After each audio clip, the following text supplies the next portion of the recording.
Hello YouTube, welcome to the next video.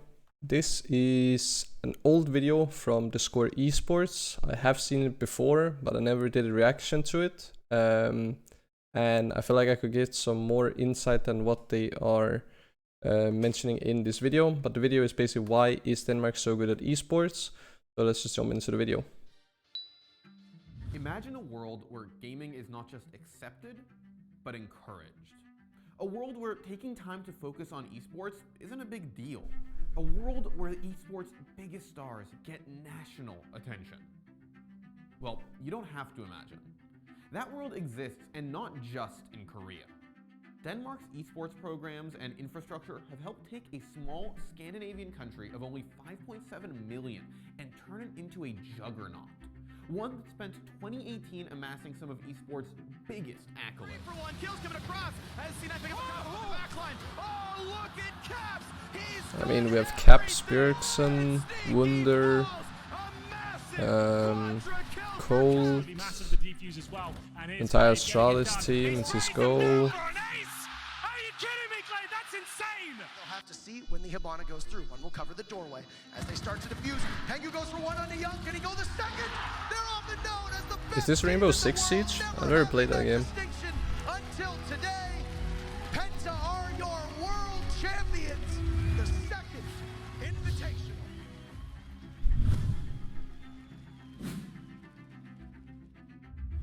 There is no doubt that the Danes had an incredibly dominant 2018. Back-to-back ECS, back-to-back Pro League, Marseille, Season 7, Chicago, and now for the first time When Astralis won their major, that was pretty huge. and for the first time in history, the best of all fucking time, Intel Grand Slam, it's a strong... Wait, they can swear in CSGO? They can't do that in league tournaments.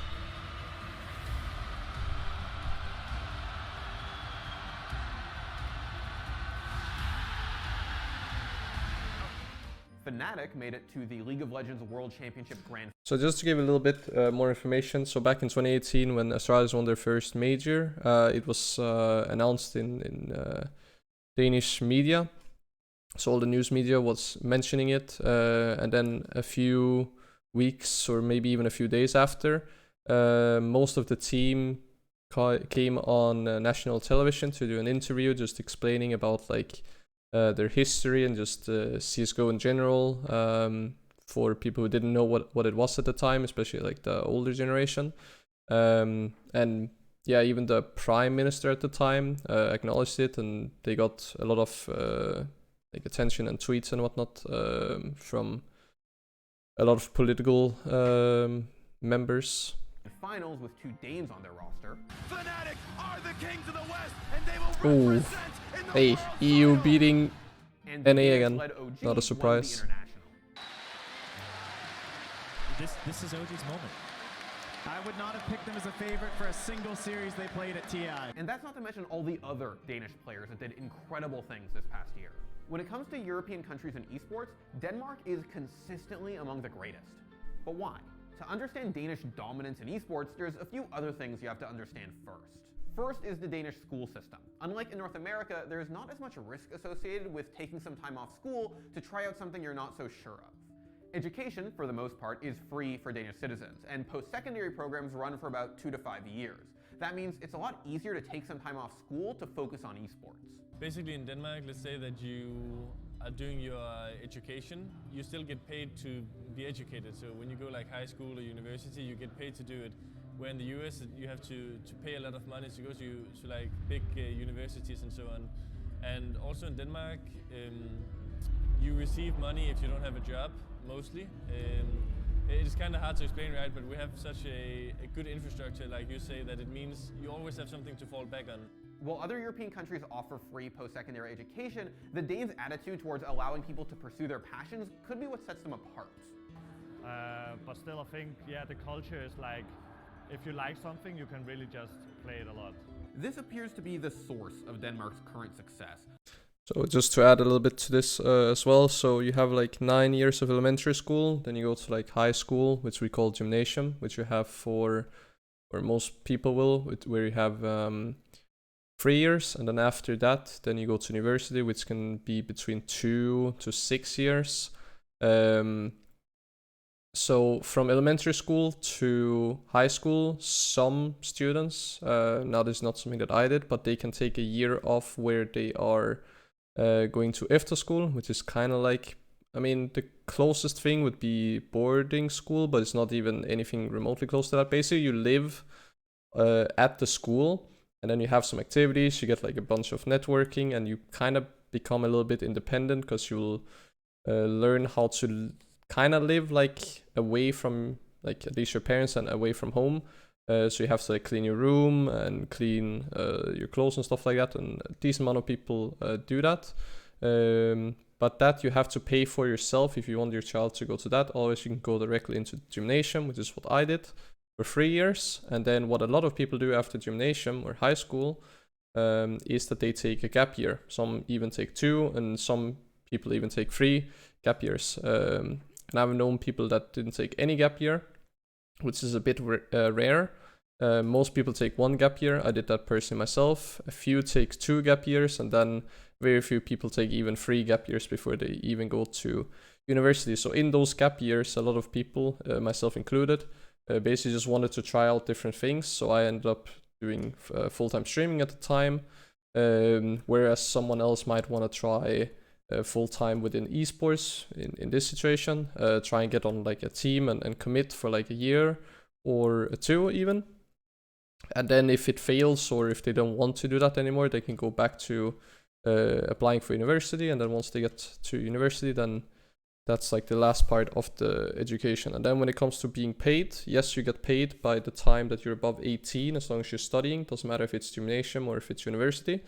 And depending on if you live at home or if you live by yourself. If you live at home, it's only like $200-ish. But if you live not at your parents, then it's like upwards of, I think it's $980, if I remember correctly, that you get paid just for studying. And then of course the study is free, except if you study something very, very, very specific, then you might have to pay for some of it yourself, even all of it yourself. But most regular studies are free. But what about the future of the country's stars? The whole country has come. Oh yeah, here it is. The ultra They're successful on Astralis national has been TV. interviewed on national TV. Astralis et af verdens bedste til Counter-Strike. Peter Rasmussen god til at spille Counter-Strike. Jeg skal skyde så mange så hurtigt som muligt. And schools implementing esports programs. I've been teaching a few something called Oh, yeah. Efterskole, which is Oh yeah, he also mentions here. Some, both efterskoler but also gymnasiums now, have like an esports line where you kind of have it, instead of choosing like a, I guess regular extra class would be like a language. You would have like a different language that you would learn, and instead of having, instead of choosing that, then you could choose something like esports. basically after you do your primary school, a lot of young Danes, they like to have like 1 year before doing like high school and so on, and it costs a lot for the parents. It's like an expensive school year, but a lot of them have started to bring in esports, and I've been out there teaching a few times. I think it's like 15K for the year for the kid to be at the school for the entire year, if I remember correctly. Danes are surrounded by esports. McDonald's even has ads in Denmark that use CSGO terminology. And that has started to create a different attitude towards professional gaming in Denmark. We are helping parents to understand that CS is not just sitting in a basement anymore. It is a good job opportunity, and it's a social thing as well, where you meet your friends and all these kind of things. It's much more professional now than 10 years ago. That new attitude, as well as easy access to computers, allows people to just play the games that they want if that's what they want to do with their lives. According to the International Telecommunications Union, a UN agency that deals with information and communication technologies, 95% of Danish households have a computer, compared to a 79% average in Europe as a whole. And 97% of Danes use the internet, over 77%. Yeah, this is the time that you pretty much have everyone has like a computer. after school and so on, and the privilege you have of almost everyone has a computer, or or a console so they can play games. It's a pretty common thing to do here in Denmark. I think that creates like a competitive, mixed with a competitive spirit, will always create like talents that are really good. And now that a few talented players have developed Old school the scene, frog. the Danish government wants to make sure that it thrives. Support from various levels of government has come in a few forms. First, they have dedicated money going towards esports classes in some schools. Torbjorn Nyborg works as an esports consultant at Campus Vejle Sports College, which isn't government funded. I know a few people that went here actually for a year. I think this is like a gymnasium level school But where they it have does work within esports, the and it's traditional one of the school better system ones. To try to keep students in school. Oh, this corner. I know this guy. Cool. We use the esport program as a kind of a motivation to bring some of these students through high school and getting their high school diploma. So we won't go like we constantly try to prioritize that the school first. So we try to look at their absence from school, or is there some kind of paper that they didn't deliver on time, and we try to follow up on that. So if you haven't been to school today because we could see that you tried you skipped it, I get like a side note or something on my computer, and I close their access card for the esports center that day as well. The government-funded schools are closer to a boarding school. There's something in Denmark called continuation schools, which is pretty much like a boarding school where you take your 10th grade or you finish like primary school, and there you see that they have actually integrated as a part of the school. So they have like entire days where they have only esport classes. At the continuation schools, for every student that the school is bringing through their their curriculum that year, they get some kind of a bonus from the government, which is I think it's actually around like 10 grand or something per student. They offer high-end gaming facilities and training from professional coaches and players. Campus Vejle is expanding into a brand new facility, which is funded by the local government at the equivalent of $2 million US, with a focus on not only esports, but physical fitness as well. The current facility that we have 112 computers in the esports center now, and expanding into a new esports center from next month, which is also funded by the local government here in the city of Vejle. There's going to be a esports center, but also a fitness center. We're actually making it that all the students who is a part of the esports program also have to go to fitness 2 times a week. A few top CS pros have even taught at some of the esports programs around the country. So the last time I was out teaching, they were starting to talk about how to play Nuke. So what I did was I came to them and I told them about how does our default work, what kind of grenades do we use, and why do we use them. Esports. I will say when the first year of this happening, I think this might have been like back in 2016, maybe 2017, around that area. At first, the coaches and the students were kind of just average gamers, maybe like slightly above average, but not quite good enough to become pro, maybe not even good enough to become semi-professionals.